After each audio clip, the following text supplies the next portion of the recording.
KPBS On Demand is supported by Paint Care, offering households and businesses in California more than 800 leftover paint drop-off sites for recycling. Quantities of 100 plus gallons of paint may qualify for a large volume pickup. Learn more at paintcare.org. You are now listening to Meridian Arts. The story you're about to hear is true. It takes place in the wild world of rap and contains mature content that may not be appropriate for all audiences. Like NWA said, parental discretion's advised. And make it work for your baby. So, my man DJ Reyes, Grand Imperial, why don't you get up on them ones and twos and show them how we do? This is the Major Flavor Hip Hop Show. I'm 46 years old and a real rap aficionado. As I'm sure you know, the culture of hip hop has 4 major tenets: DJing, breakdancing, graffiti, and rap. I study them all, but I'm really interested in rap. I'm fascinated by all the impact of its writers. I've played my share of shows all over the country, and one thing that allows you is a ton of conversation about the art and history of rap. Me and my cats have closed down many a venue arguing about where my city sits in the world and why. Hip-hop's 50th anniversary yielded a ton of articles and interviews on the subject. Being the black rap nerd that I am, I started to notice certain cities have something about their contribution that makes them unique. San Diego is one of those cities. I tapped in with some of those close friends I've been discussing rap with over the years, and we put together this series to map out the whole thing for you. But here's the deal. This isn't the history of rap. This isn't a complete timeline. But it is what happened. Some details will be left out. If we're talking about the Fresh Prince, we don't talk about all the other fights he's ever been in. We talk about that one little fight where his mom got scared and him moving with his auntie and uncle. We talk about the important parts. Keep that in mind as you listen to this. This is about San Diego rap and the incredible way it got where it is today. You ready? Let's go. This is the San Diego story.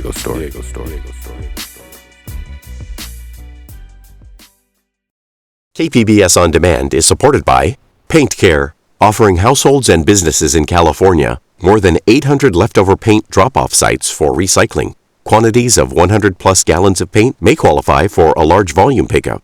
Learn more at paintcare.org.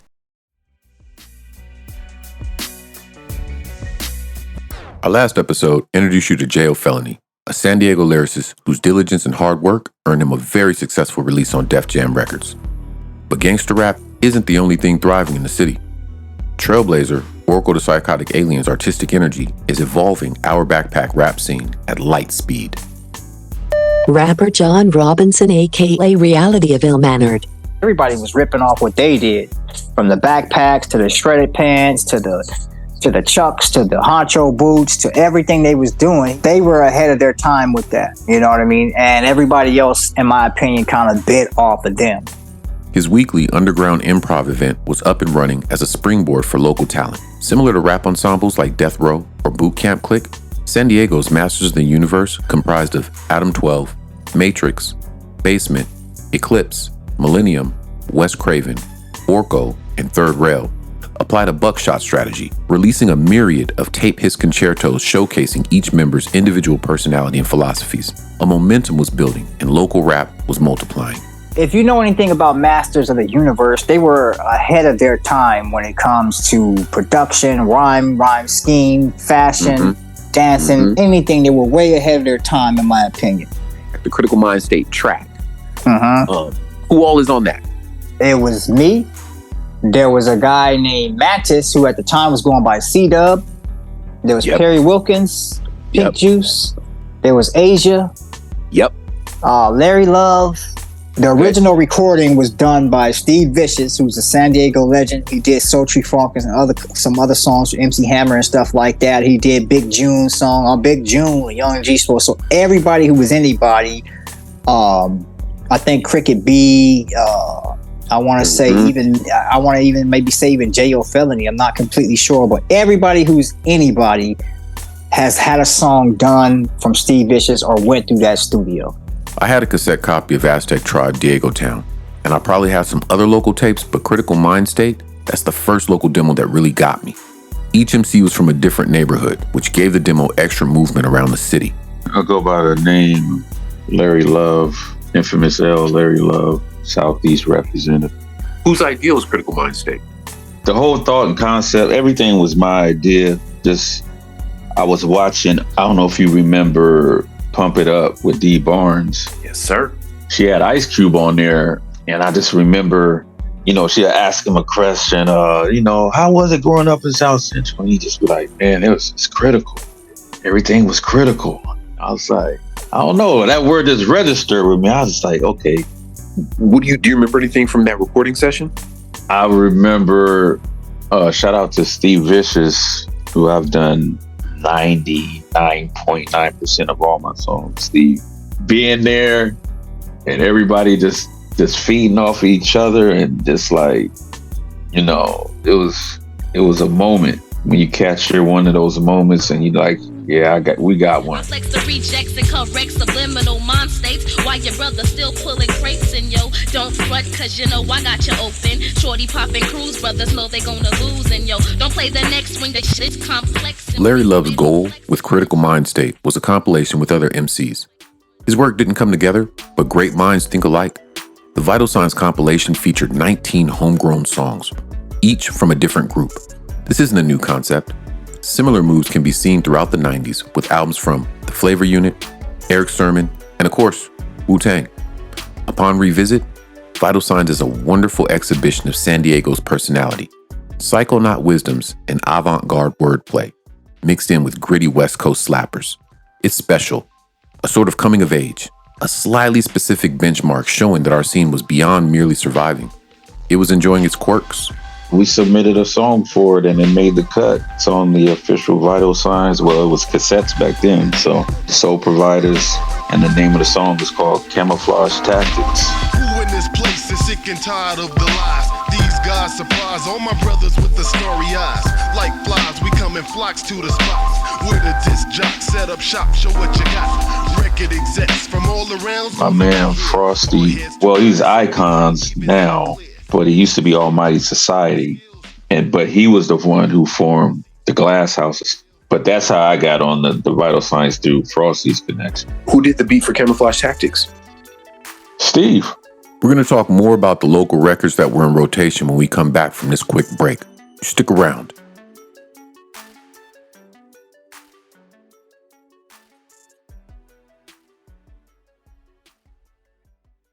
KPBS On Demand is supported by Paint Care, offering households and businesses in California more than 800 leftover paint drop-off sites for recycling.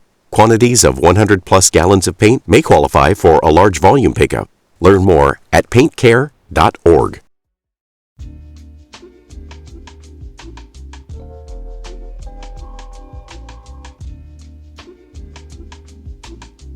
Welcome back. We're talking about the slew of local music floating Walkman to Walkman. A Walkman is a portable stereo that allowed the user to listen to music on cassette tapes through headphones. Write a couple rhymes, become a rapper. Get a couple rappers, you got a group. Couple groups, that's a crew. Bunch of crews, you got a scene. Eventually, that scene's gonna have records, and records should mean radio, right? Well, in the late 90s, rap wasn't as accepted as it is now. Songs that featured rappers still had an alternate version without the rap to please top 40 stations. But we had somebody putting it on the dial for us. My name is DJ Rags, San Diego, California, South San Diego, California, born and raised. DJ Rags is a young OG, a mainstay of SoCal airwaves. His name is held in high esteem nationally, and on a street level, it's rumored his Raw Flavor series yielded one of the first San Diego mixtapes to feature a young Notorious B.I.G. In this interview with Chris Reyes, DJ Rags shares his road to radio and the work of getting SD rap on the dial. I started off as a mobile DJ because my older brother, Jose, he's about 10 years older than me. He was a DJ. He had a mobile system. I was around like 10 years old, although he didn't really like me using his stuff. Like it was kind of like that Step Brothers movie. Like whenever he would leave, like I'd get on it, you know what I'm saying? Yeah. The other thing too is he also managed a record store called Licorice Pizza. I don't know if you're familiar. It used to be in Chula Vista over on 8th Street. He would always bring home promos of all kinds of music, but a lot of hip hop. And at that time, that's when hip hop was starting to explode. It's not like today where there's like a million DJs. back then there was only a handful. So I was doing bar mitzvahs, I was doing black parties, I was doing like Mexican parties. And that's trial by fire, you know what I mean? Because they hire you and you're in their home. So all you had were the records that you brought. So again, and it was a full-on education. And again, like hip hop was always about like 80-90% of my sets. Tell me a little bit about the Z90 days and your relationship with Kutfather. Oh man, honestly, like I got emotional right now just thinking about it, man. I started on Z90 when I was about 17, 18. I met James D because he used to shop at our record store. The store was just like a hangout for all these DJs, and especially in the South Bay. And this is AC&S? AC&S, yeah.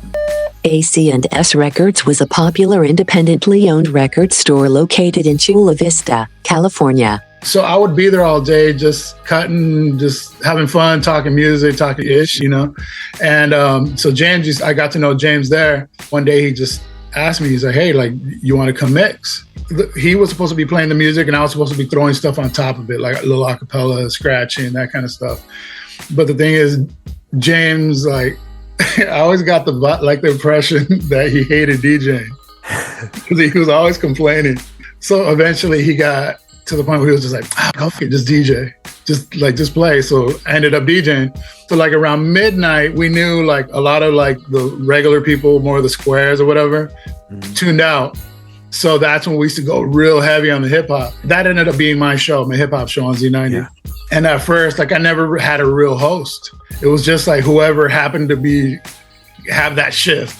But when Kutfather came on, oh man, I feel like that's when it became like a hip hop show. He took it and multiplied it by like 100. Dude, that dude bled hip hop. He would start freestyling like in the middle of like, I'd just be throwing breaks. He just couldn't help himself. He was doing like promos, like talking about like, yo, this is Kmart. And then he started like rhyming about Kmart. Like, you know what I mean? Like it was, dude, like I'm telling you, I love Cut, man. He just took my show to a whole nother level. Like we had a good relationship. Like we respected. He had such an amazing voice though, too. Oh man. When are you guys gonna stop playing this music? You know what I'm saying? And I was like, yo, we gonna keep on playing it forever. You know what I'm saying? Because we will be here forever. You understand me? Look at me. We will be here forever, ever. Marcus Kutfather Tufono was a DJ and major influence on both San Diego and Seattle's hip-hop scenes, rapping on some of famed producer Jake One's first tracks. He passed away December 30th, 2020. He was 48 years old. I distinctly remember is that you guys would occasionally break a local record. Can you talk a little bit about like how that came about and like how you guys were even able to do that? It all comes back to AC&S. I had relationships with everybody, and everybody would come in, and again, like it was like the barbershop of that time, like for DJs. But the only thing was, I could only play local guys who had vinyl. When I was playing like Mitchie Slick, Little One, like all these local dudes, now you have beef with all the other local guys you're not playing. These guys were actually putting in work. Like I wasn't interested in playing the guy who made a couple songs just for his block or for his friends or whatever, but that's it. Who weren't really trying to do it in a real way. The artists who knew that they needed to have a 12-inch, they kind of did have an advantage, right? Like if they knew that, we had to take it that serious so that Rags could get a 12-inch so that he could actually play it. Right. It would almost like filter out people who weren't taking it serious. Exactly. I mean, right. They filtered out themselves. I mean, again, artists are artists. They're creatives. Do you feel like when you think about like the character of like the San Diego hip hop scene, like how do you describe it? It's a small community. And so I remember when Jail Felony blew up, when he got signed to Def Jam, the dish talking went up 1,000. It's very disappointing but you also, the thing is, it's a very small market So it's a small pond of like a bunch of little sharks, you know what I mean, fighting against each other. It's not like LA. LA is an industry. Atlanta's an industry. Miami became an industry. New York is an industry. You know what I mean? And a lot of these guys here, they think locally. And even now, a lot of these guys are content with being the guy in San Diego. It's like, dude, there's a whole world out there. What are some of the things you want to be remembered for? And give me like a high point. The way I want to be remembered is that I did my part. Like, not like, oh, he was the man, or he did this, he did that. No, like he did, like, and I feel like I did do my part. You know what I'm saying? Like, I'm grateful for hip hop. I'm grateful for DJing. I'm grateful for all of it. As far as like high points, I mean, I continue to have high points. You know what I mean? I love DJing. Like, my high point, I think overall, is I've been able to do what I love my whole life. From Meridian Arts and KPBS, this is episode 6 of Rap Diego, a San Diego story. In our next episode, we step into the 2000s, and San Diego is supplying the whole country with underground rap. I discovered a lot of really dope music that I don't think I would have naturally fell into if I wasn't really focused on that underground scene and parking myself in San Diego for a period of time. Rap Diego is a co-production of KPBS and Meridian Arts. Host and co-creator, Parker Edison. Episodes written by Jay Smith, Chris Reyes, Don Jegger, and Stephen Flex. Extra special thanks to guest writer Melody Harold. Editing by Platform Collection. Music soundtrack by Monday Adams. Executive producer for KPBS is Lisa Jane Morissette, KPBS Director of Audio Programming and Operations. Technical and operational support provided by KPBS technical producer, sound designer, Adrian Villalobos, and KPBS producer, Julio Ortiz Franco. This programming is made possible in part by the KPBS Explore Content Fund. Shout outs in no particular order to Junebug Spade, Filtered Souls, Almighty Society, Dizzy Order, SRL, Flow Ride, Tri-5, Unity Clan, and Moonlight Market. See you next episode. Now playing Gravity by General Black. Yeah, I got different pieces. This piece right here is in a style, you know.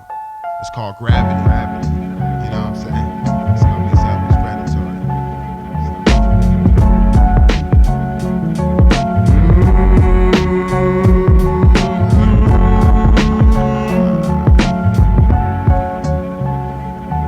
Now gravity don't be holding me, cause I free my flow when I flow fancy free. Now gravity don't be holding me, cause I free my flow when I flow fancy free. Now gravity don't be holding me, cause I free my flow when I flow fancy free. Now gravity don't be holding me, cause I free my flow when I flow fancy free. Like the crime rate, the number of MCs increases till it equals the particles of sands on the beaches. Finally it's overpopulating those airwaves of radios and video shows. Multiply this by the digits on your TV dial, and not so many styles they make, or rather they try to create, but often narratives to captivate only agitate. 23% of them are trash and their beats get them over. They don't sound good when you're sober, as they try to go in depth, speaking on their ghetto raps or some other irrelevant concepts. Don't get me wrong, it's cool to hear a song about nothing at all from time to time. As a matter of fact, some of my favorite groups rap like that. I guess it's just how you bust a rhyme.